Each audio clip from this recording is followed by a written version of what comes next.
She said I wasn't family until she heard about the $50 million. She called me not his real grandmother right in front of my grandson. I didn't argue. I didn't cry. I just smiled because I had a $50 million surprise waiting at the dinner table. Sunday dinners used to be sacred, but ever since my son married her Rachel, the daughter-in-law from hell, they turned into endurance tests. This particular evening, as I passed the mashed potatoes to my 10-year-old grandson, he leaned in and said, "Thank you, Grandma." Rachel dropped her fork like she'd been electrocuted. "She's not your real grandmother," she snapped, loud enough to rattle the chandelier. "You don't have to pretend." The room went quiet. My grandson looked like he'd swallowed a stone. My son? Useless. As always, he just kept chewing like nothing happened. I didn't defend myself. I didn't need to. Because what Rachel didn't know was that I had spent the last 40 years building an empire. And tonight, the truth was finally going to be served hotter than the roast. Dessert time.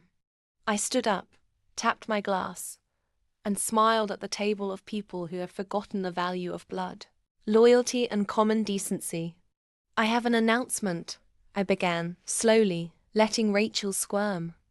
"I recently updated my estate plans.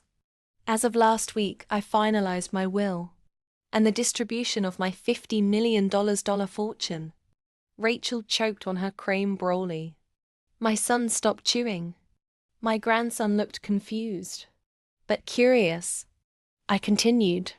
"My company, properties, stocks, everything I've ever worked for, it's all going to one person." Pause. And then I turned to my grandson, reached for his tiny hand, and said, "You." The entire room gasped. Rachel's jaw hit the table. "He's not even her blood," she hissed. I leaned in, calm and collected. "No, but he's the only one in this room who ever treated me like family." What no one knew was that Rachel was adopted, something I discovered during a background check my attorney ran when she started getting too cozy with our family assets.